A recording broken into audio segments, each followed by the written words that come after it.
आप देख रहे हैं अनहोनी। अनहोनी में आज की कहानी हमारे साथ शेयर की है अजय जी ने। तो चलिए बढ़ते हैं आज की इस कहानी की ओर। आज की इस वीडियो में आगे बढ़ने से पहले अगर आपने अभी तक हमारे चैनल को सब्सक्राइब नहीं किया है तो कर लें, और ऐसी ही और वीडियोस के लिए देखें डार्क फाइल्स। अजय जी बताते हैं कि ये उन दिनों की बात है जब शहर के मुकाबले गांव में काफ़ी कम आबादियां रहा करती थी। मेरे चाचा जी भी अपने परिवार के साथ गांव में ही रहा करते थे। पापा का काम शहर में होने के कारण हम लोग शहर में ही रहते हैं। मुझे शहर के मुकाबले गांव में रहना काफ़ी पसंद है, लेकिन मेरे काम की वजह से मैं कभी कभी ही गाँव जा पाता हूँ। ऐसे ही एक दिन मैं घर पर बैठा हुआ था, तभी मेरे फ़ोन की रिंग बजी। जब मैंने फ़ोन देखा तो माधव का कॉल आ रहा था। माधव यानी मेरे चाचा जी का बेटा। मैंने फ़ोन उठाया तो माधव ने कहा, भैया पापा की तबीयत अचानक ख़राब हो गई है, आप लोग जल्दी आ जाइए। जिस पर मैंने माधव से कहा, तुम घबराओ मत, हम आते हैं। इतना बोलकर मैंने फ़ोन रख दिया और सारी बात मम्मी को बताने के बाद पापा को फ़ोन लगाया। और पापा के फ़ोन उठाते ही मैंने पापा को चाचा जी के बारे में बताया, जिस पर पापा ने कहा, वो मैं काम से बाहर आ गया हूँ, तो तुम जाओ, मैं पीछे से आता हूँ। जिस पर मैंने अभी के अभी निकलना ठीक समझा।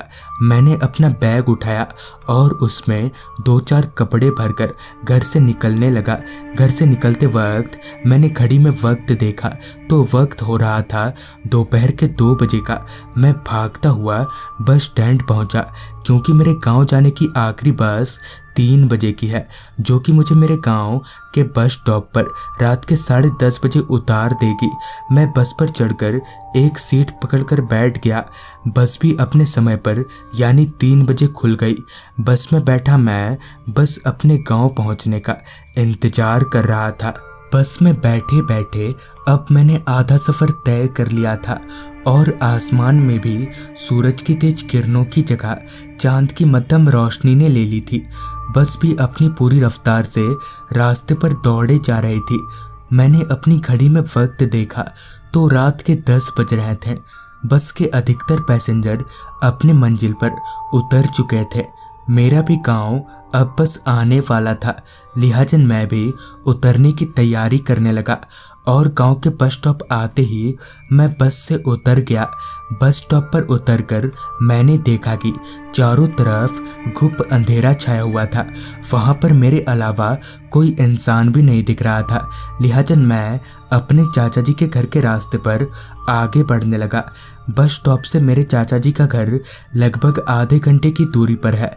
तेज तेज कदमों से मैं घर की तरफ आगे बढ़ने लगा। रास्ता पूरी तरह से सुनसान और अंधेरे में डूबा हुआ था। मैं अपने मोबाइल के टॉर्च के सहारे आगे बढ़े जा रहा था कि तभी मुझे सामने रास्ते पर ढेर सारा खून फैला हुआ दिखा। इतना सारा खून देखकर मैं घबरा गया और अपने चलने की रफ्तार और भी बढ़ा दी। कुछ आगे जाने पर मुझे रास्ते के बीचों बीच मांस के टुकड़े फैले हुए दिखे। ये देखकर मैं काफ़ी डर गया। तभी मुझे किसी के कुछ चबाने की आवाज़ आई। जब मैंने रास्ते के किनारे झाड़ियों की तरफ देखा तो डर से मेरी सांसें उखड़ने लगी। दरअसल उन झाड़ियों में एक आदमी किसी जानवर के मांस को कच्चा फाड़कर खा रहा था। उसकी शक्ल बेहद खौफनाक थी और उसका मुंह पूरी तरह से खून से सना हुआ था। ये देखकर मैंने सरपट वहां से दौड़ लगा दी और सीधे घर जाकर ही रुका। तो दोस्तों, ये थी अजय जी की भेजी गई कहानी। अगर आपके पास भी ऐसी ही कोई कहानियां हैं तो हमारे साथ ज़रूर शेयर करें। तो मैं आर्यन जल्दी ही मिलूंगा आपसे ऐसी ही एक कहानी के साथ।